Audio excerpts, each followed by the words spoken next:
Right, guys, so we're going to go into part three, which is the Premier League prediction. So we're going to start off with Watford versus Leicester. Brendan Rodgers actually began his managerial career at Watford. Obviously, didn't end too well for him. Nigel Pearson, former manager of Leicester City, got them promoted in 2013-14 season, kept them up in 2014-15, was sacked, Ranieri took over, won the Premier League. You know how it went. Watford versus Leicester, I think it's going to be a tight game. I think obviously Watford trying to stay up. Leicester trying to finish in that Champions League place will be boosted by that win on Monday night against Villa. I think it'll be a 2-2 draw at Vicarage Road. I think it'll be a tight game with a few goals. I think, Deeney's got great quality, Vardy's got great quality. I think, both teams can really be competitive against each other. I think both of them have got very decent squads. Watford should be higher than they really are in the table, but, that's how it rolls.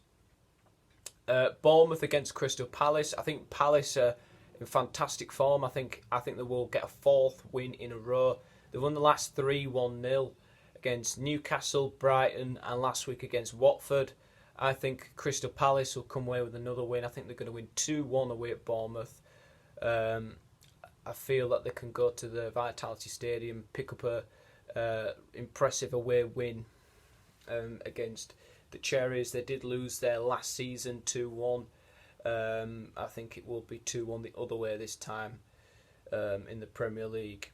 Brighton against Arsenal. I'm going to go with a 3-1 win for Arsenal. I don't know if this game's going to go ahead, obviously with what we've heard about the coronavirus. But Brighton, of course, are in poor form. They struggle to score goals. I think they might nick one in this one. Seagulls have struggled for goals and creativity at the moment. I recently watched their game away at Brighton.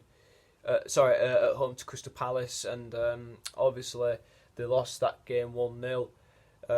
They did miss a good chance in the first half. There wasn't really a lot of great intensity in that game. So yeah, very, very, very difficult at the moment. Arsenal, I think they've got a lot of quality, and I think Brighton are in big trouble at the moment. I mean, Brighton are better defensively than I might be making out, but I think Arsenal will go to Brighton and get a 3-1 win. Manchester City against Burnley. I think City will just edge it in this one. I think it's going to be 2-1 to Manchester City. I think Burnley have usually been blown away like 5-0 in the past couple of years, past couple of seasons when they've gone to the Etihad, and they lost 4-1 at Turf Moor back in December. I think Manchester City are going to win the game by 2-1.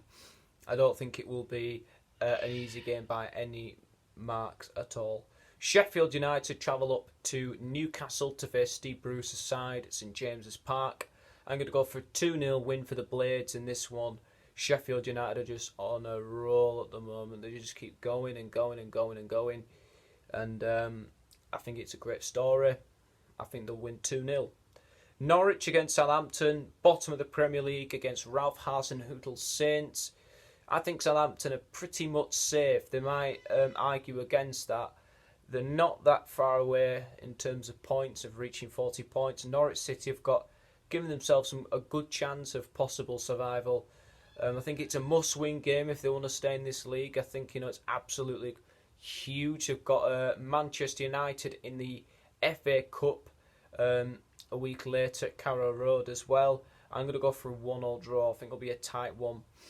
I think maybe Pookie and Ings will both get the goals in that one. Aston Villa against Chelsea. Big game for Chelsea to go to Villa Park. Frank Lampard actually became Chelsea's all-time leading goal scorer. Broke Bobby Tambling's record in 2013 in a 2-1 win at Aston Villa. I remember that game actually. Frank Lampard scored 2 goals. Benteke scored for Villa and he got sent off. Ramirez got sent off for Chelsea. And then Lampard scored 2 goals. So it will be happy memories for him, of course. And obviously he did lose the playoff final as Derby manager against Dean Smith's Aston Villa. He had a good goal scoring record at Aston Villa. I think Chelsea will win the game 2-0 at Villa Park, and I think Dean Smith might lose his job after this game. 2 games on Sunday. West Ham take on Wolves. I think it's going to be a 2-0 win for Wolves.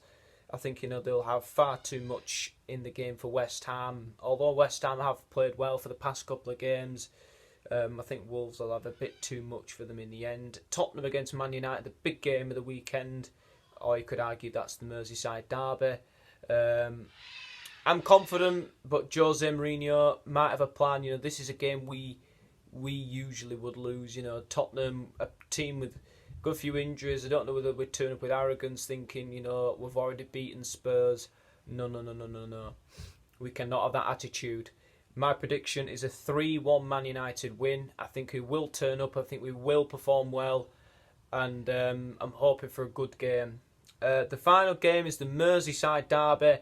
Everton taking on Liverpool. I think Liverpool just nick it 2-1 in this one. Liverpool haven't lost to Everton in almost a decade. That could change on Monday night. Everton fans will be so incredibly up for this game. I'd love to see an Everton win. It'd be great if Everton could beat Liverpool, but I'm going to go with Liverpool to get the 3 points in this one and edge closer to being champions. So thank you guys for watching. The Phil Neville training session will be with Colchester United later on.